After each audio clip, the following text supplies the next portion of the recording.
ప్రజలకు మేమే ఏకైక ప్రతినిధులమని ఇప్పుడు చెప్పుకుంటున్న నాయకులు ఇంకా పార్టీ పెట్టక ముందే కనీసం తెలంగాణ అన్న పదాన్ని కూడా పలకని రోజుల్లోనే 10 ఏళ్ల క్రితమే సాక్షాత్తు అసెంబ్లీలోనే ప్రత్యేక తెలంగాణ రాష్ట్రం ఏర్పడాల్సిందేనని చట్టసభ సాక్షిగా మొట్టమొదటిగా గొంతెత్తి నినదించిందెవరు? సీనన్న.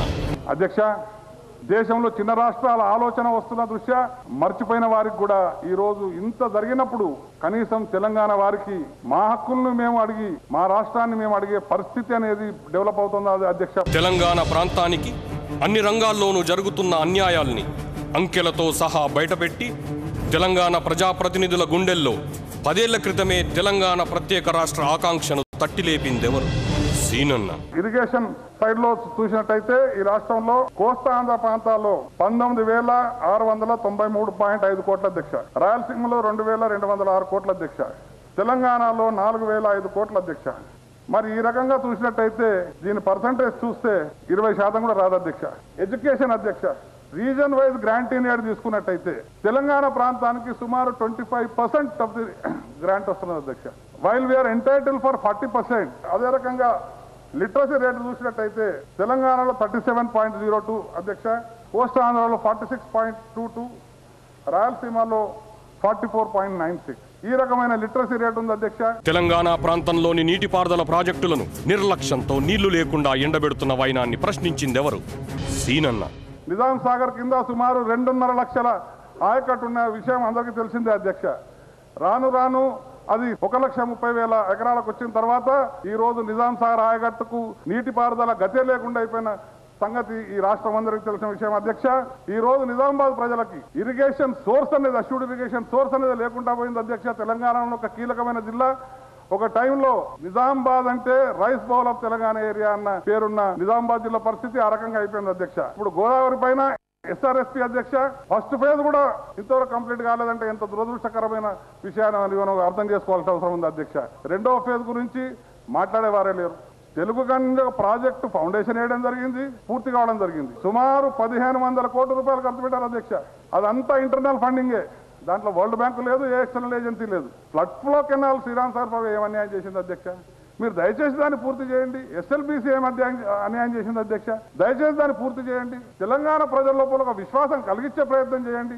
అన్ని రంగాల్లోనూ తెలంగాణకు అన్యాయం జరుగుతూ ఉంటే ఇంకా ఈ సమైక్య రాష్ట్రంలో తెలంగాణ ప్రజలు ఎందుకుండాలని 10 ఏళ్ల క్రితమే నిలదీసిన ఈ దశాబ్దపు తొలి తెలంగాణవాది ఎవ్వరు? సీనన్న.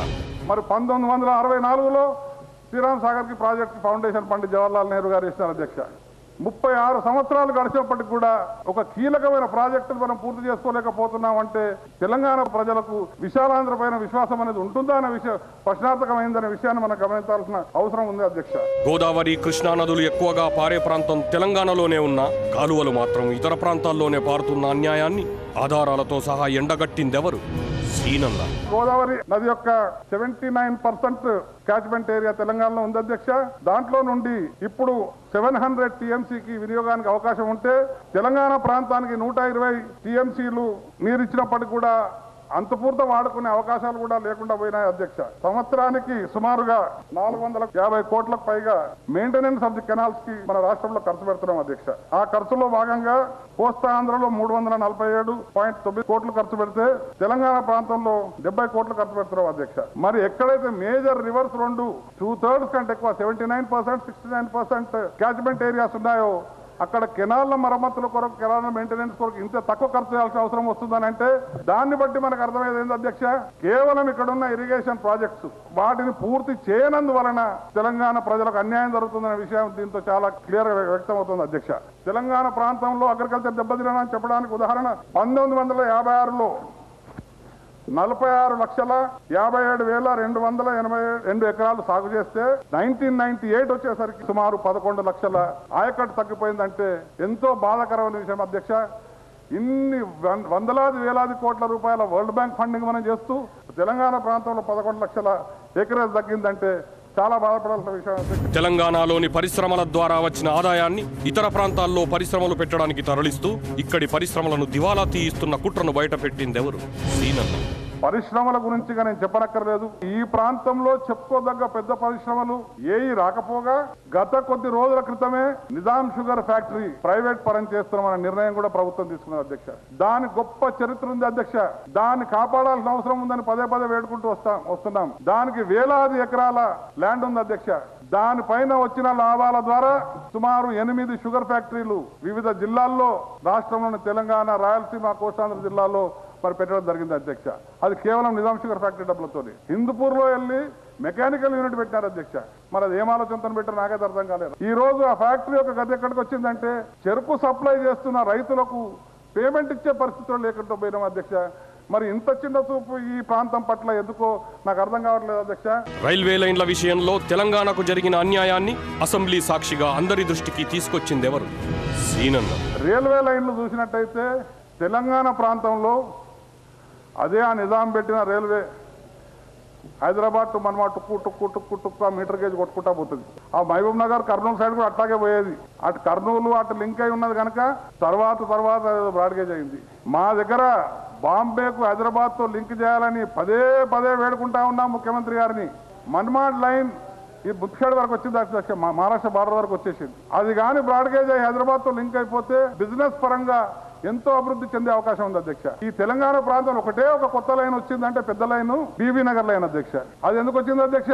అది గుంటూరు విజయవాడకు లింక్ చేయడానికి. ఈ ప్రాంతం కూడా దృష్టిలో పెట్టుకొని ఈ ప్రాంతానికి సంబంధించినవి డెవలప్ చేయాల్సిన బాధ్యత ప్రభుత్వం పైన ఉందా లేదా అని అడుగుతా ఉన్నాను అధ్యక్ష. తెలంగాణ యువతకు ఉద్యోగ నియామకాల్లో దశాబ్దాలుగా జరుగుతున్న అన్యాయాన్ని నిలదీసిందెవరు?